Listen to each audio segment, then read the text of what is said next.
très ravi de vous retrouver sur Free TV, la télévision interactive. C'est vendredi et on se retrouve pour parler de sport et bien sûr dans Sport 3, l'émission qui vous donne l'actualité sportive de toute la semaine. La 33e édition du Tour du Faso, c'est dans exactement une semaine et le comité d'organisation est à pied d'œuvre. Ils étaient devant la presse, on en parlera dans cette émission. La nuit des champions AJSB s'approche à grands pas également et le comité d'organisation également pour organiser un événement de taille était devant la presse également. On en parlera avec des invités dans cette émission. Et puis la 5e journée de la Ligue 1, l'ONAB est au programme également avec des matchs alléchants ce week-end et les décodeurs sont déjà sur place. Bonsoir Ibe Kavri.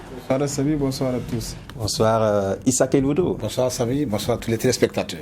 Voilà, on parlait d'invités et sur ce plateau on a Laetitia Bambara, elle est sportive, ancienne, elle est championne on va dire de lancer de marteau aux Jeux africains de Rabat récemment en 2019, médaillée d'or. Bonsoir. Bonsoir à tous. Voilà. Merci pour votre accueil. Et aussi Monsieur Christo Ivanov, vous êtes député suisse, ancien judoka et vous êtes un amoureux du sport également. Effectivement, bonsoir. Merci beaucoup, merci pour l'invitation, plaisir d'être avec vous et de partager. D'accord, voilà. On va se retrouver juste après la virgule.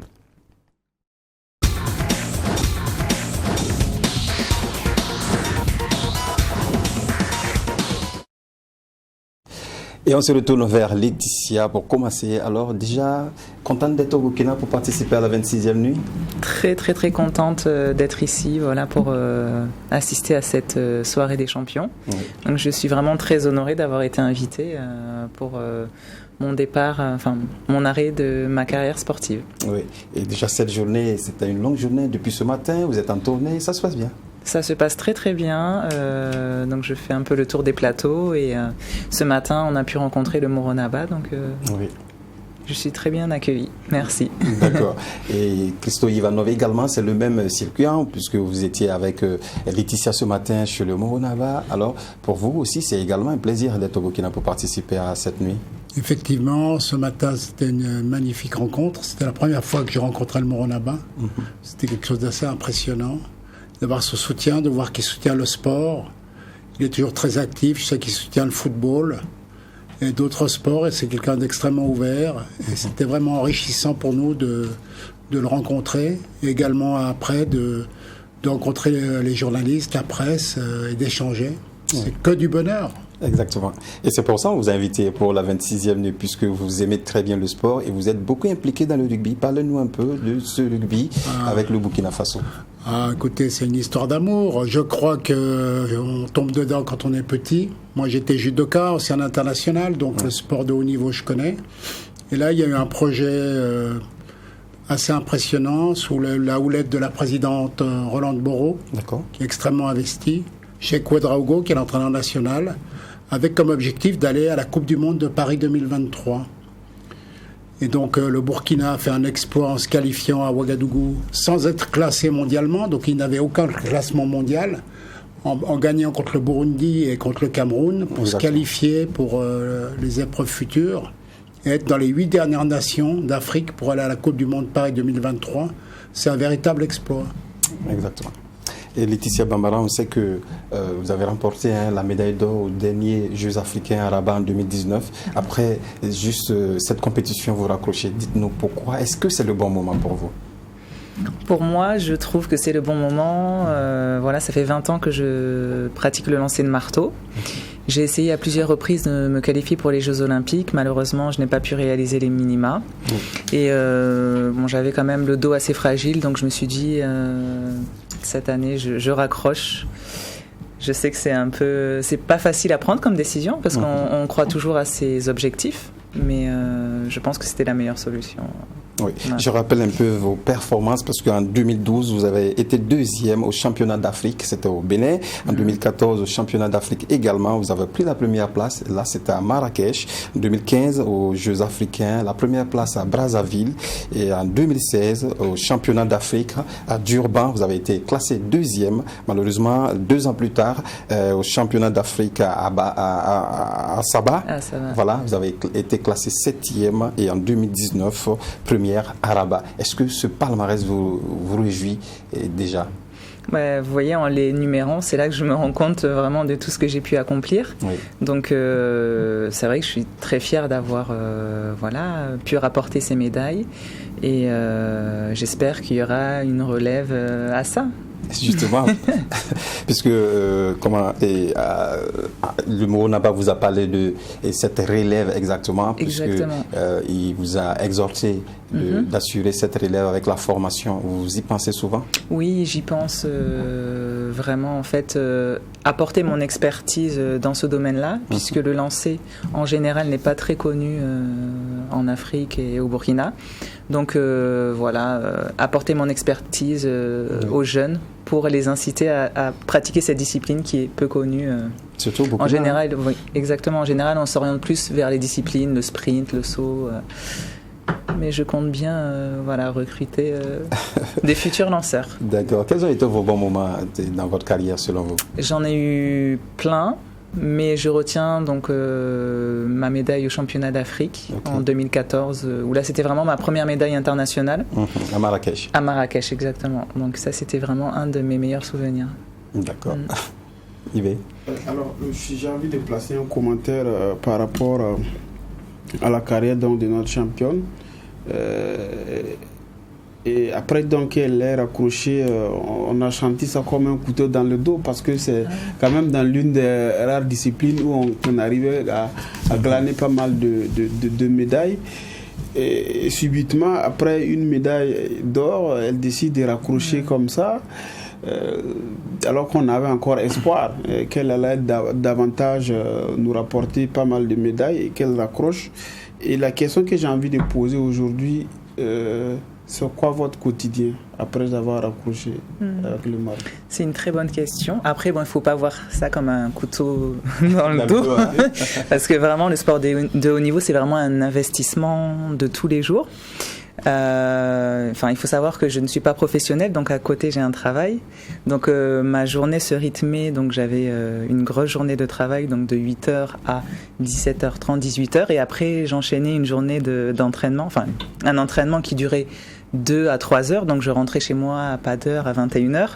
Donc tout ça fait que j'ai décidé un peu de penser un peu à moi et de mettre fin à ma carrière, puisque c'est vraiment un investissement psychologique, c'est très fatigant. Et puis comme je l'ai dit tout à l'heure, j'avais des petits soucis de dos, donc j'ai préféré m'arrêter, puisque après la vie continue après le sport, donc si je force un peu trop sur le dos, ça peut avoir des conséquences grave, donc j'ai préféré arrêter. Et maintenant, écoutez, j'ai mon travail, donc je travaille et puis je vais tester d'autres sports que je n'ai pas pu tester finalement quand j'étais en activité. On va dire que la vie continue après le sport de haut niveau, quoi. Exactement. Est-ce que vous avez espoir pour la relève? Bien sûr, ouais, j'ai espoir. Après, il faudrait pouvoir détecter des talents dans des écoles, pouvoir organiser des activités pour pouvoir détecter des futurs potentiels. Mais oui, j'ai espoir, oui. D'accord. Alors, on va vous proposer une vidéo. C'est votre vidéo depuis 2016. C'était au championnat d'Afrique à Durban. Cette vidéo, peut-être que vous l'avez oubliée, mais on va vous la remontrer.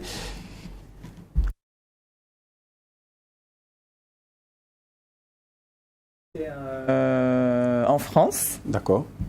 Et c'était à Albi, il me semble, des championnats de France. Enfin, ça ressemble pas à Durban. Ah, d'accord. Roger, là, 67, 68 Oui, à peu près. Oui. Non, c'était pas à Durban. Peut-être Non, c'était en France. C'était en France, au championnat de France. Championnat de France, d'accord. On voit Tarn, c'est Albi. Voilà, c'est Albi. Et là, le constat que je peux faire sur le plan physique, vous étiez beaucoup plus. Oui. Voilà. Vous le constatez, hein? Plus, oui. Ouais, plus ou moins. Oui, exactement. Ouais. Ah oui, c'était le meeting de Castres. Meeting de Castres. Exactement. Oui, voilà. Parce que les images de Durban, j'en ai jamais vu. Ah oui. Parce que D'ailleurs, si pour vous en retrouver avez, vos vidéos, vraiment, c'était un peu difficile. Plus compliqué. Hein. Oui. Surtout en 2017 aux Jeux Africains. Est-ce que cette partie fait 2017 Jeux Africains. Non, 8e Jeu de la francophonie. Ah voilà, francophonie. Voilà. À présent, non? C'était à Abidjan. Voilà. Ouais. Est-ce que cette partie, cet épisode-là fait partie de votre carrière la plus sombre, puisque à Abidjan, ce n'était pas facile pour Exactement, oui, il y a eu 2 épisodes. Donc à Abidjan où j'ai terminé, je me rappelle plus de la place, mais bon, je n'ai pas pu monter sur le podium. Et au Nigeria où là j'ai eu ma blessure au dos et j'ai vraiment fait juste un essai et j'ai pas pu terminer. Donc ça c'est frustrant en fait. Exactement. De pas pouvoir. Ah oui, non mais ça m'a vraiment. Ça m'a vraiment touchée et donc c'est pour ça que après quand j'ai remporté la médaille d'or aux Jeux Africains, ça m'a vraiment, on va dire, consolé de ces mauvais souvenirs. Exactement. D'accord. Alors, M. Christo, vous êtes invité d'honneur, un des invités d'honneur, on va dire, de cette 26e nuit à JSP. Qu'est-ce que ça représente pour vous? Écoutez, je pense que c'est une forme de reconnaissance par mes pairs, par je dirais toute la famille du sport, parce que c'est les journalistes, mais c'est aussi tous ceux qui sont derrière, qui travaillent avec nous, les entraîneurs, les bénévoles, tout le staff médical, les préparateurs physiques, tous ceux qui permettent à nos jeunes espoirs, à nos jeunes aguerris de réussir. Et donc moi, j'ai toujours essayé d'accompagner tant que j'ai pu. Et là, en l'occurrence, la Fédération burkinabé de rugby, avec laquelle on a d'ailleurs des partenariats dans des orphelinats, par exemple. J'ai un partenariat avec l'orphelinat de Tintilou. On fait de l'intégration par le sport, par le rugby, ce qui a permis après de développer aussi dans la région. Les gens sont venus voir ce qu'on faisait et on a pu développer dans les villages et tout ce qui est autour. Et on fait de l'initiation également dans les écoles, ce qui est très important dans le scolaire, ce que disait Laetitia, très important d'aller à la rencontre des enfants, des jeunes, faire des journées d'initiation pour leur donner le goût, qu'ils essaient plusieurs sports et après ils choisissent ce qui leur convient. D'accord. On sait que ce n'est pas la première fois que vous êtes que vous venez au Burkina Faso, non, puisque je viens souvent. Vous avez participé à quelques événements. Voilà, en l'occurrence, vous aidez la Fédération burkinabé de rugby. Dites-nous, est-ce que pour vous, le rugby a un lendemain meilleur au Burkina? Je pense que déjà en Afrique, il a un lendemain meilleur. Je rappelle quand même que c'est l'Afrique du Sud qui est quand même championne du monde de rugby. Je rappelle que c'est quand même la deuxième fois que l'Afrique du Sud était championne du monde. La première fois, c'est sous Nelson Mandela. Et souvenez-vous que c'est lui qui a pris le lead dans cette affaire. L'Afrique du Sud n'était pas une équipe de haut niveau actuel. Il les a galvanisés. Ça a été un vecteur pour faire, je dirais, la paix entre les Sud-Africains. Et ça rejaillit sur tout le monde. Donc c'est ce côté des valeurs que l'on défend, ce côté du combat, mais dans le bon sens du terme, le côté de la camaraderie, du soutien. Voilà, on dit que c'est un sport de brutes joué par des gentlemen, alors que le football est un sport de gentlemen joué par des brutes. Exactement. Une question, Ibé? Non, Isaka? Bon, peut-être que moi, ce que je voudrais peut-être, c'est m'adresser à Laetitia. Effectivement, j'ai été très impressionné, quand même que je suivais quand même vos performances, mais énumérées de cette façon, par moments on oublie quand même, on se rend compte que vous avez eu quand même une carrière assez riche et présente. Alors, la question que je suis en train de me poser aujourd'hui, je voudrais peut-être vous la poser. Alors, au regard de toutes ces performances, est-ce que vous pensez qu'au niveau international, on a pu quand même, à travers vous, à travers votre vécu, connaître un peu le Burkina, mettre un point par rapport à ce sport qui n'est pas beaucoup connu. Et en plus, je constate que ce n'est pas un sport populaire. Alors, comment est-ce que vous allez vous en prendre pour pouvoir... malgré votre calendrier chargé, l'État Burkina peut compter vraiment sur vous pour pouvoir vulgariser ce sport-là. Déjà, comment est-ce que vous allez vous prendre? Parce que c'est pas évident. Quand on sait que c'est pas le football où dans tous les 4 coins ça se joue, c'est un sport assez particulier. Exactement. Est-ce que vous mesurez déjà la tâche qui peut être assignée à cette envie-là? Oui, c'est vrai que ce n'est pas un sport médiatisé. Je pense que oui, à travers ma carrière, j'ai pu quand même promouvoir cette discipline, notamment lors de mes participations en championnat de France. Et je pense que ça peut se faire, oui, à travers... Bon, après, il faudrait que je réfléchisse vraiment au projet, comment vraiment apporter ça au Burkina. Et il faudrait que je réfléchisse. Ouais. Ça va vite. Ouais, voilà, exactement. Très bien. Merci. Christo Carano, je sais que vous êtes député suisse. Hein. Alors dites-nous, quel est le rapport, en tout cas, le rapport que vous entretenez avec la JSB, puisque vous êtes leur invité d'honneur? Écoutez, j'ai une grande admiration déjà pour les journalistes sportifs. C'est un métier que j'aurais aimé faire plus jeune. Malheureusement, la vie a fait que j'ai pris une autre orientation professionnelle. Donc j'ai baigné dans le sport depuis enfant. Et puis quand je viens quelque part, puis j'ai épousé une Burkinabé en 2009, donc je suis votre beau. Et je viens régulièrement. Et comme je suis féru de sport, évidemment, je me suis rapproché des milieux sportifs, de la fédération de rugby, mais d'autres sports. Je connaissais très bien Monsieur Sangaré, le président de la fédération de football, et d'autres fédérations, le basket, etc. Et c'est comme ça que j'ai connu Jérôme. Tiendré Bego, le président de la JSB, qui fait un travail énorme et qui est quelqu'un d'extrêmement ouvert et dynamique. Et puis voilà, de fil en aiguille, on a construit des choses, on a essayé d'avancer sur des dossiers.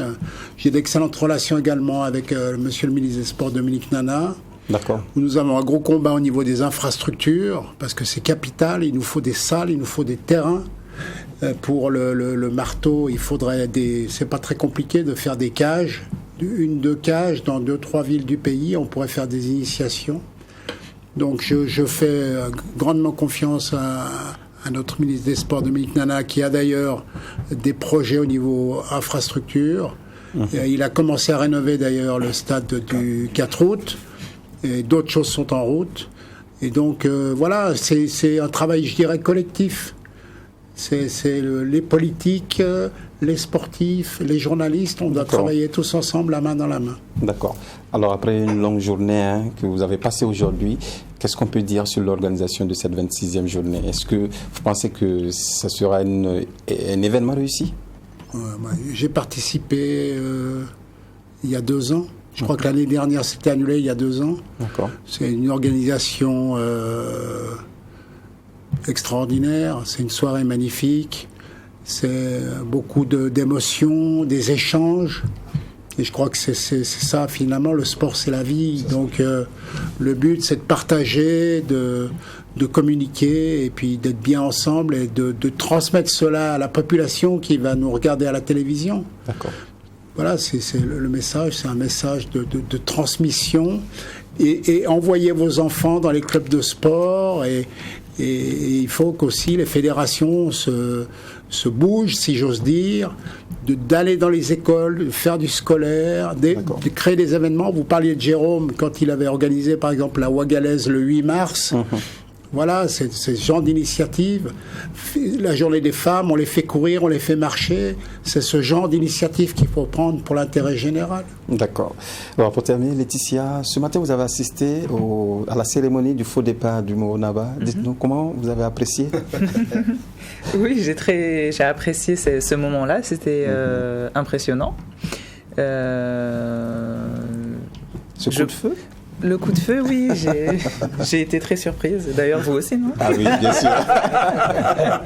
On a tous ça surprend toujours. Ça surprend toujours. Non, mais c'est exactement, oui. Non, c'était très bien. Et c'était votre première fois? Ma première fois, oui. D'accord.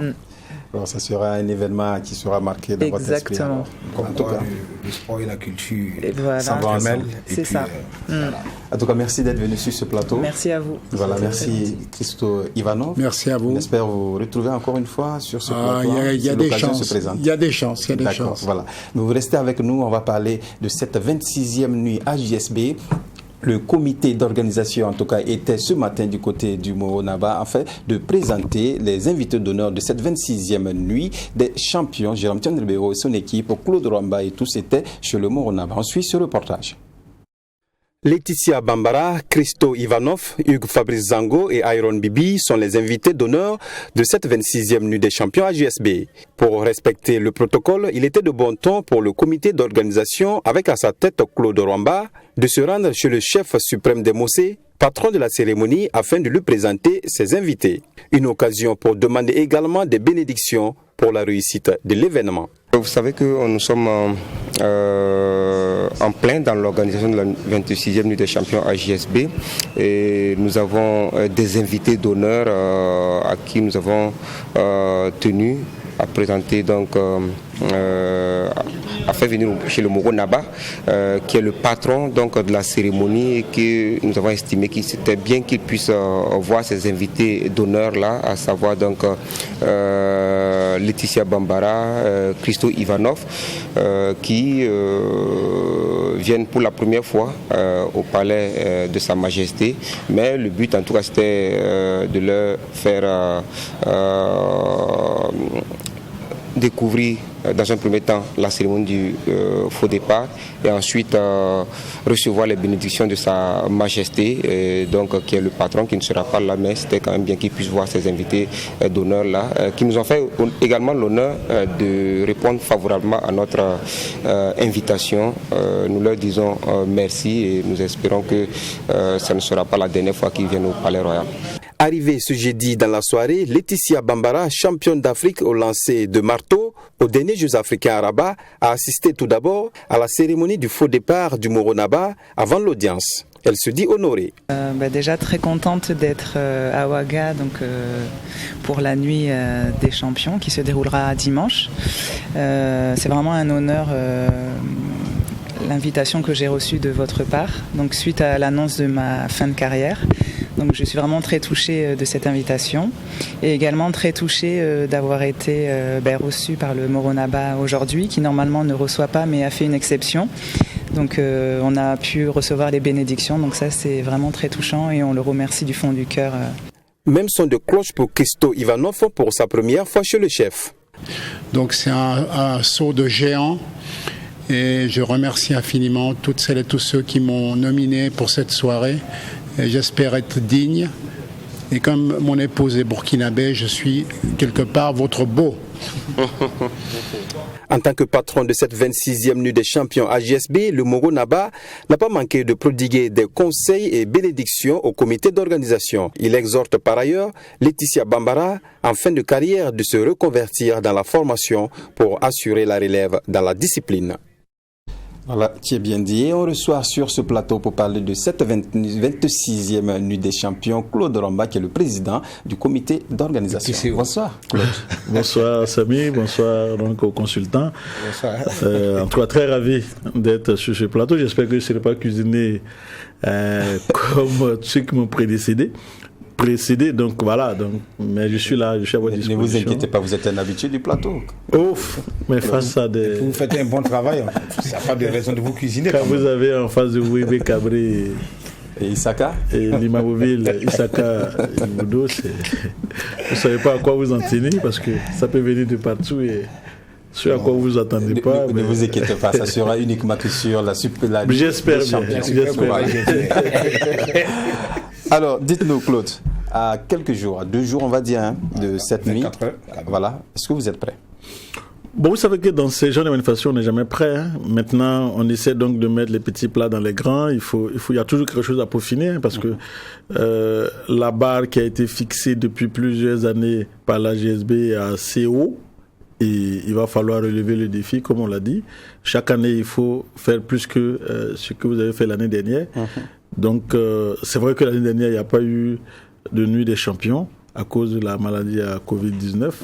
Mais bon, je pense que cette année également, on est reparti sur de bons auspices pour pouvoir être à la hauteur, sinon plus que ce qui a été proposé il y a 2 ans. Parce que bon, c'est la JSB. Aujourd'hui, si vous voulez célébrer des champions, il faut que vous aussi vous soyez champion en la matière.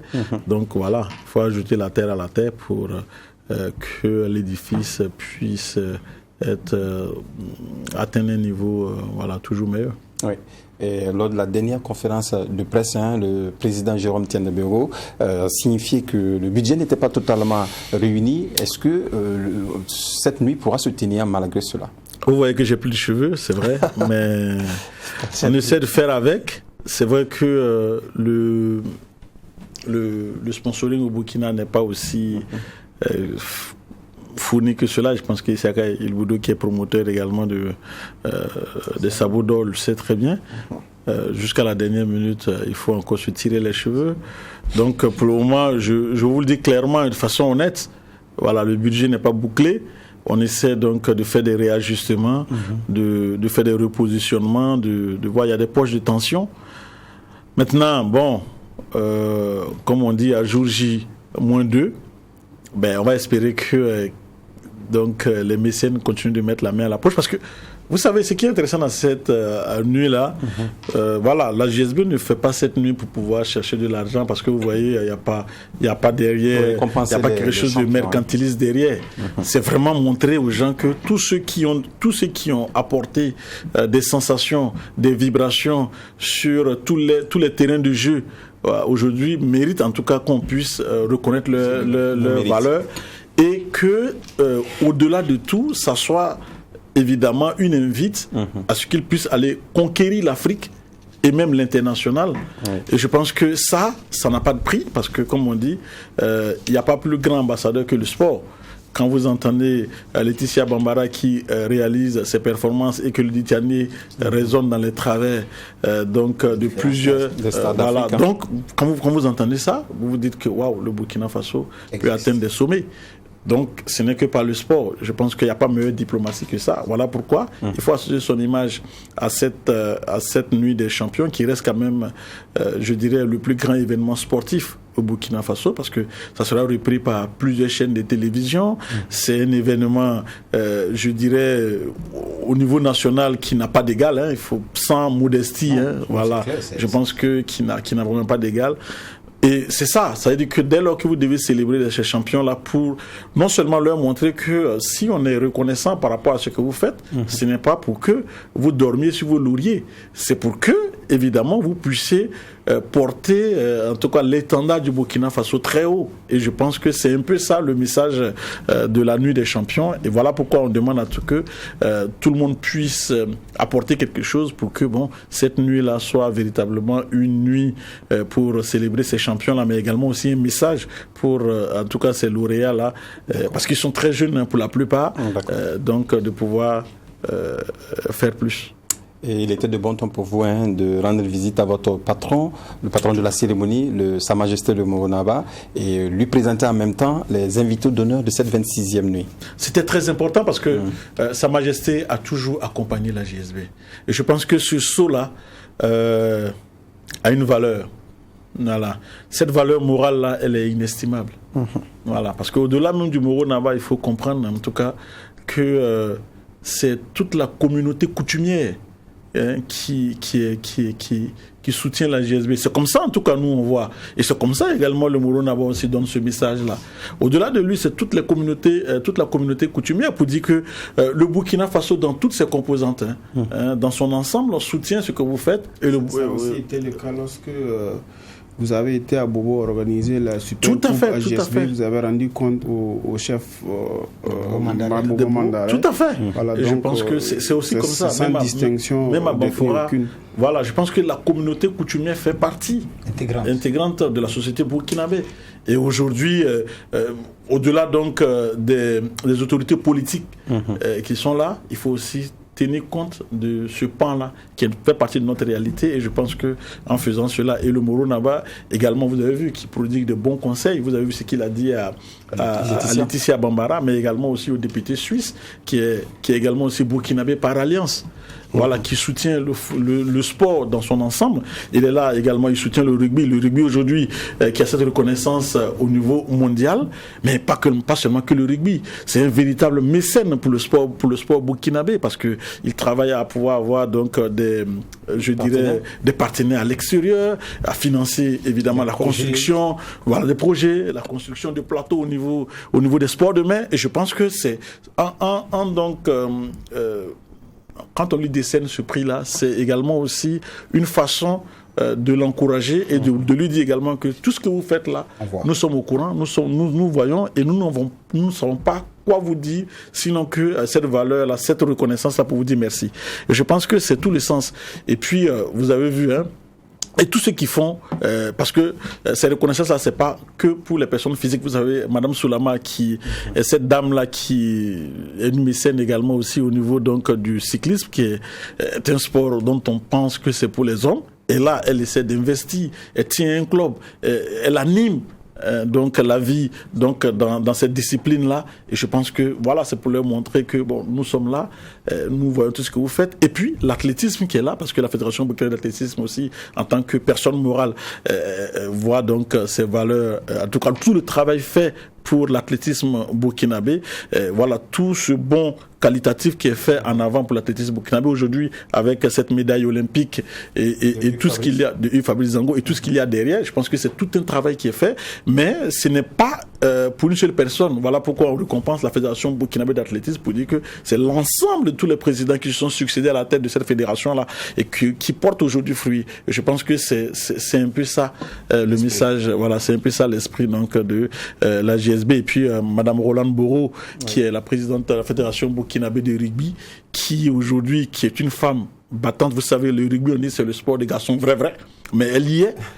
Mais évidemment, vous voyez comment elle porte le projet rugby. Et je pense que, évidemment, c'est pour cela qu'il faut aider la GSB à célébrer donc tous ces champions-là. D'accord. Merci Claude Lomba. Merci pour ces informations. Et vous restez avec nous sur ce plateau puisqu'il faut qu'on continue cette émission. Et on va parler du Tour du Faso à présent. 33e édition du genre. Voilà, le Tour du Faso aura lieu du 29 octobre au 7 novembre prochain. Le comité d'organisation était également devant la presse. Le budget est réuni à 70% selon le président du comité d'organisation, le vice-président. Et les dispositions ont été prises pour que ce tour ne soit pas au rabais. On va écouter Rasmane Sawadgo, c'est le vice-président du comité d'organisation de cette 33e édition. Ce qui est donc des 70% du budget va revenir sur ce fait. Mais juste dire que justement cette conférence de presse est organisée pour demander ou pour en tout cas susciter justement au niveau sponsor, justement qu'on puisse combler ce gap. Mais dans tous les cas, nous espérons que d'ici donc le lancement du tour, ce gap sera donc comblé. Et comme on dit également, dans tous les cas, nous prendrons des dispositions parce que ce qui est déjà disponible devrait nous permettre de faire un très bon tour. Avec bien sûr l'accompagnement, comme vous savez, nous sommes quand même un État et nous espérons que ce tour ne sera pas au rabais, tout au contraire, ça va être un tour réussi et nous espérons justement l'accompagnement de tous.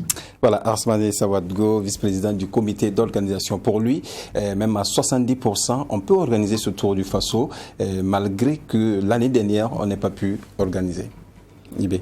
Oui, c'est vrai, ça a choqué plus d'une personne lorsque effectivement l'année passée le Tour du Faso a été annulé sans que au préalable les gens ne soient. C'est vrai, la région évoquée, c'était bien évidemment le contexte sanitaire lié à la maladie, à coronavirus.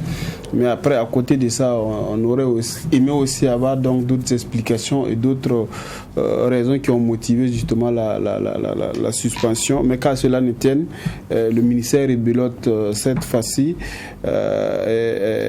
Après, bien évidemment, le départ de M. Ducreux, M. Tour du Faso, et qui faisait des pieds et des mains donc pour que cet événement-là soit une véritable réussite ici au Burkina. Mais le comité d'organisation en croit donc les conférenciers pratiquement prêt. donc pour lancer cet événement avec un budget suffisamment revu à la hausse. Ça a été aussi l'une des doléances lors des éditions précédentes et on espère donc que pour cette fois-ci, dans un double contexte difficile lié à la maladie, également aussi au contexte sécuritaire. Donc j'ose espérer et je souhaite donc que ce comité puisse avoir les moyens nécessaires et la plénitude d'organiser un Tour du Faso, pas au rabais. Oui, mais on sait que dans les années précédentes, le Tour du Faso faisait incursion dans un autre pays. Cette année, cette incursion n'aura plus lieu à cause de l'insécurité et de la maladie à coronavirus. Vous pensez que ce tour, malgré cela, peut être quand même relevé par rapport aux autres années, Isaka? Oui, moi je pense que le fait que le Tour ne fasse pas une incursion dans un État voisin n'enlève absolument rien à la qualité de ce Tour. Parce que avant que ce Tour ne fasse ses incursions, le Tour avait toujours existé de façon nationale, je veux dire locale. Sans incursion. Voilà, sans incursion. C'est après quand on a pensé qu'il était important aussi de faire des bifurcations dans un certain pays. Donc on revient à la base normale au regard du contexte que vous donnez, mais ce Tour restera quand même le Tour du Faso. Plus de 30 ans d'existence, c'est l'un des meilleurs tours, pour ne pas dire le meilleur tour d'Afrique, quoi qu'on dise. C'est l'ancêtre de pratiquement tous les tours d'Afrique. Donc pour moi, ça ne sera pas un tour au rabais. Et puis en plus, il faut encourager vraiment le tour de cette année, parce que comme le disait Ibé, il se situe dans un contexte doublement difficile. Moi, pour moi, je vais dire que c'est le tour de la résilience. Il faut être vraiment résilient, parce que le contexte sécuritaire, le contexte sanitaire, il est là, mais le Burkina Faso doit rester toujours debout. La JSB organise un événement malgré le contexte économique difficile. Est-ce qu'il faut pour autant baisser les bras, rentrer dans sa coquille, dire que non, c'est difficile? Non, c'est quand c'est difficile qu'il faut vraiment montrer que on est un peuple qui reste toujours debout malgré l'adversité. Et je pense que ce tour 2021 restera un tour important. Vous l'avez souligné, qu'il y a eu une hausse substantielle du budget. Ça veut dire que le tour connaîtra forcément des innovations et c'est un tour qui restera toujours dans son âme principale, qui est faire du Tour du Faso le grande rencontre des cyclistes de la petite reine en Afrique. Peut-être que moi, je pense que c'est vrai que le Tour du Faso reste cette vitrine-là pour le Burkina Faso, mais je pense également aussi qu'il faut peut-être saluer le courage du ministre qui est arrivé, qui a dit, bon écoutez, ce Tour du Faso est très longtemps resté bloqué sur un certain format, avec un budget, je dirais pas au rabais, mais à un moment donné, quand ça stagne, c'est comme si c'était au rabais, parce que au fil des années aussi, les choses changent. Voilà, donc en essayant d'ajouter, pour permettre donc d'avoir un budget assez conséquent aussi, il faut le souligner, mais également aussi en disant que désormais il faut travailler en amont pour ne pas que le Tour du Faso se prépare en 6 mois. Le Tour du Faso doit se préparer toute une année. Donc à l'année N-1, il faut déjà préparer le budget pour pouvoir le soumettre pour que les gens puissent venir. Mais ce que je peux peut-être retenir dans le Tour du Faso, il faut qu'on garde notre identité, et que moi ce qui faisait que le Tour du Faso était quand même un tour assez inédit, c'est un peu cette innovation avec les pistes. Je pense qu'il faut revenir à cela. Voilà. Il faut ajouter un peu plus dans la difficulté, parce que les pistes, on voyait ceux qui venaient, ils sont tout rouges de poussière, il y a des crevaisons, il y a des abandons. C'est ça aussi qui fait la particularité. Il faut qu'ajouter. Au niveau de peau. Tout à fait, il faut ajouter cela. Ça ajoute un peu à la difficulté. Et ça aussi, il faut féliciter Ducreux. C'est une façon aussi de lui rendre hommage. Je pense que également il faut arrêter. Et puis bon, la course contre la montre, il faut aujourd'hui arriver à mettre cette course contre la montre là dans le circuit du Tour du Faso, parce que il faut, quand on veut aller à un niveau élevé, tout à fait. Donc je pense qu'il faut continuer cela et ajouter cette difficulté là qui reste un peu cette particularité à la piste. Oui. Et les étalons de Burkina Faso doivent aller chercher ce maillot jaune. C'est vrai que quand on organise une compétition, c'est pas pour la gagner, oui, mais les étalons de Burkina Faso sont en plein préparatif pour remporter ce Tour du Faso. On va écouter Martin Sawadgo, c'est le directeur technique national. La question de savoir si, au-delà des courses internationales et les nationales que nous avons suivies, est-ce que nous avons reçu une autre préparation? J'ai dit oui. Vous savez que l'innovation de mise en jambe, c'est une première. C'est 1 mois que nous avons recruté, ou du moins présélectionné, et 34 coureurs pour faire réellement des compétitions au-delà des compétitions formelles. Et là, nous avons travaillé avec l'équipe technique et voir un peu le niveau et les lacunes, les insuffisances des uns et des autres avant de présélectionner les 21. Et d'autres préparations, nous avons bénéficié aussi avec notre leader Paul Domo une formation à l'Union cycliste internationale en Suisse. Et il a même été favorisé pour participer, autorisé à participer à un grand tour. C'est ce que j'avais signalé tantôt, le tour de l'avenir qui n'était pas réellement, comme on appelle, un petit tour, là où il a réellement fait classer le pays en 5e position. Donc je pense qu'il est revenu, c'est vrai qu'il a été beaucoup chargé, il est revenu, après même les championnats du monde qu'ils ont participé, Espoir, et ça aussi ça a été une préparation pour nous. Donc je pense quand même que sur le plan individuel, sur le plan collectif, je pense que nous avons en tout cas, comme on appelle, la matière à reconquérir notre maillot.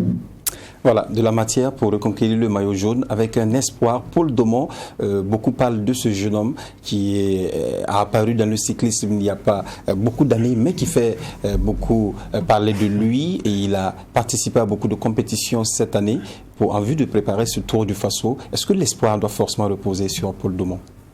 Non, il y a Paul Domon, mais il y a aussi d'autres cyclistes capables de relever les défis. Mais ça reste quand même l'un des atouts majeurs pour le Burkina dans son espoir donc de remporter le maillot jaune dans ce tour. Mais il faut dire qu'effectivement, en termes de cyclisme, on est assez grandi, hein, parce que il y a très belle lurette. Claude évoquait bien évidemment les difficultés en son temps, tant qu'on ajoutait dans ce tour-là, dans les circuits, pour donner de la saveur au tour. Mais sauf qu'à un moment donné, dans l'esprit, on organisait des tours du Faso pour pouvoir les remporter. Donc, on a concédé justement, ou du moins on a cédé justement aux revendications d'un certain nombre de coureurs. Donc, ce qui fait qu'à un moment donné, on avait abandonné cette piste. Donc, et c'est effectivement nécessaire donc qu'on revienne à ces bases-là, donc justement donc pour donner une autre connotation, une autre saveur, et ça va permettre justement donc autour du Faso de grandir davantage. Déjà, ça commence par le budget avec la volonté ministérielle. Et cette fois-ci, on espère donc que ces ingrédients-là seront mis à l'intérieur donc pour permettre autour du Faso de grandir davantage. L'équipe nationale... Ce qui est intéressant, vous posez la question, est-ce que l'espoir burkinabé doit reposer sur Paul Domon? Non, pas forcément, mais il reste quand même une vitrine. À l'heure actuelle, c'est quelqu'un qui a le vent en poupe en termes de performance. Oui. Alors, mais quand vous savez que le cyclisme aussi a ses réalités, a sa façon de fonctionner, il ne pourrait être le seul. Et c'est toute une équipe. Citer voilà, Mathias Sorgo, c'est un ensemble. C'est un ensemble. D'accord. Mais à l'intérieur de cet ensemble-là, il y a quand même des têtes de gondole qui sortent, et sur lesquels on peut baliser, compter et puis faire avancer les choses. Exactement. On va écouter encore Martin Sawadgo, le directeur technique national, qui parle des objectifs de l'équipe nationale. Nous, notre objectif, c'est le maillot jaune. En tant que directeur technique, nous partons, c'est une compétition. Une compétition, c'est la guerre, bien sûr, dans l'amitié. Ce n'est pas des fusils. Donc nous, c'est le maillot qui est notre objectif. Et dans les tours, il y a plusieurs objectifs intermédiaires. Je ne souhaite pas, en tout cas, rater le premier objectif, et sinon que, en tout cas, nous pensons faire une très belle prestation.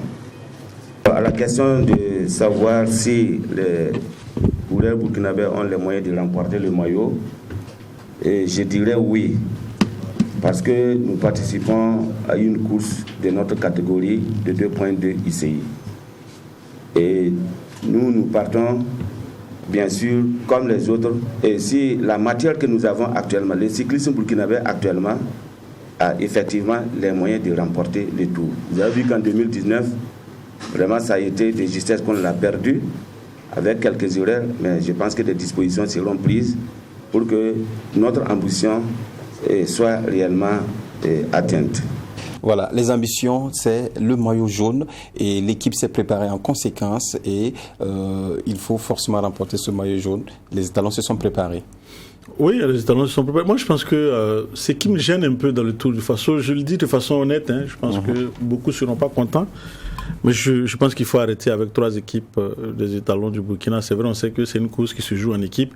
On dit il n'y a pas de lien, mais on sait en réalité ce qu'il y a. Donc du coup, on part avec un peu de favoris. Ça enlève un peu à la saveur. Alors qu'on sait qu'il y a des athlètes qui sont... Il y a de la performance. Donc je pense qu'aujourd'hui, il faut laisser tout ça. Parce que le sport aussi, c'est ça. Il faut laisser tout ça. Il faut aller à armes égales. Et puis bon, les équipes ne travaillent pas en symbiose, hein, Claude. L'équipe nationale travaille avec 6 coureurs, l'équipe régionale centre 6 coureurs également qui travaillent ensemble, et l'équipe régionale ouest également 6 coureurs qui travaillent ensemble. Aucune équipe ne peut aider une autre équipe à avoir le maillot. Dans les normes, oui. Mais dans les faits, c'est pas comme ça.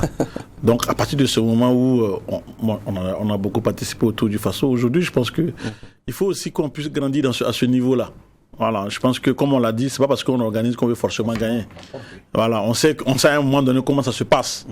Voilà, donc je pense aussi que il faut, si on veut être une grande nation du sport, il faut aussi accepter aller à armes égales. D'accord.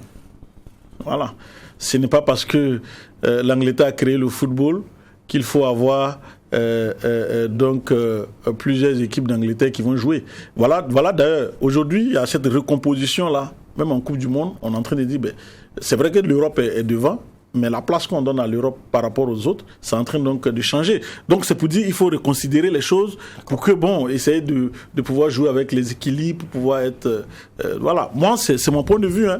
Après, chacun peut dire ce qu'il veut. On respecte votre point de vue, Claude, même si c'est pour assurer la relève que ces 3 équipes sont composées. Je suis d'accord, je suis entièrement d'accord avec vous.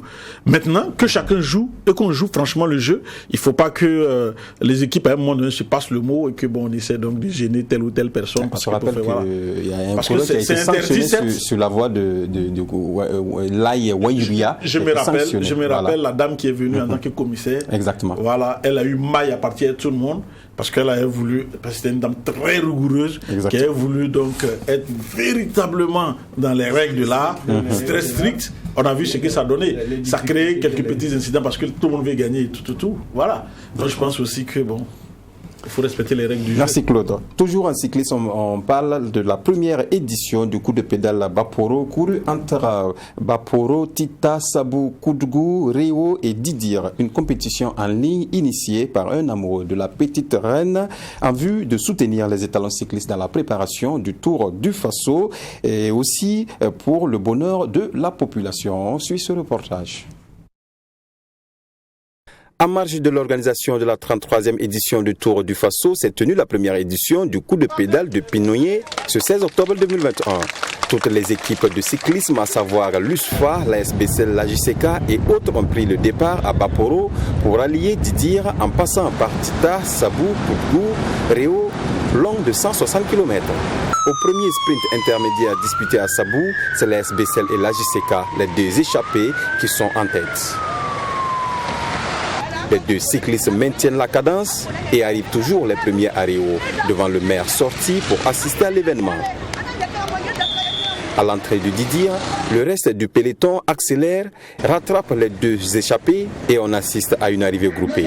Finalement, c'est Bachirou Nikema de l'USFA en sprint qui franchit le premier l'arrivée finale avec une vitesse moyenne de plus de 40 km/h. Au début de la course, il y a eu une observation.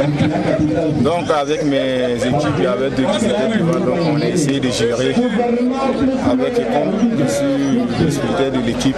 Donc j'ai essayé de gérer avec le capitaine des étalons, donc qui me donne les calculs souvent sur le vélo. Donc j'ai essayé de travailler avec le calcul. Donc et troisièmement, on a essayé d'améliorer les salvations. Donc lorsqu'il y a 500 km d'arrivée, on voit que la compétition vient en groupe. Donc voilà, donc on essaie de se trouver avec le peloton. Donc ça me fait fierté de remporter l'étape. Donc vraiment, je suis très content avec l'équipe, puisque c'est la solidarité qu'on vit très militairement. Souleymane Koné et Paul Domon arrivent respectivement 2e et 3e. Une compétition initiée en vue de permettre aux cyclistes de se mettre en jambe avant le début du Tour du Faso. Objectif atteint donc au vu de l'engouement suscité. L'objectif recherché est atteint. nombreux, vous voyez l'engouement des populations. Le Bamboura a dit, vous avez vu tout autour du circuit, comment les populations sont sorties. On sentait la joie de vivre. Et c'est ce que nous recherchons. Pas que chaque fois, on peut parler, finalement, on parle des attaques terroristes. C'est pour justifier le non-pinonnier. Nos populations sont résistantes et résilientes. Au nom de M. le ministre des Sports et de l'Éducation, d'abord féliciter le promoteur de cette coup de pédale pinonnier, non seulement pour l'initiative d'offrir aux populations de Didi une course professionnelle, mais surtout permettre à nos étalons qui sont à moins de 2 semaines du Tour de Faso de se préparer, d'avoir une mise en jambe pour affronter avec sérénité et efficacité le Tour de Faso. Nous avons assisté à une très belle course. Vous avez vu 160 km avec une vitesse de plus de 44 km/h. C'est formidable.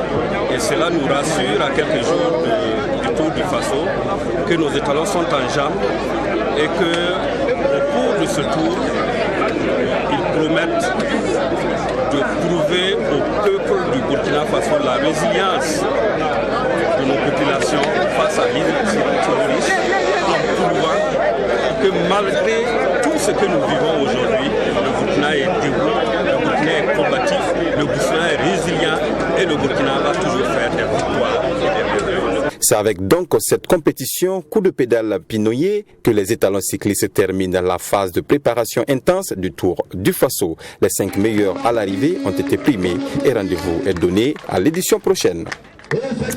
Voilà. Et puis, dans le cadre de la prévention et la lutte contre le cancer, au moins 300 jeunes ont été présentés à l'invitation de l'association One Run Burkina Faso qui a initié une activité sportive composée de l'aérobic, du basketball, du volley, de la course aux comètes de Ouagadougou. John William nous en parle davantage.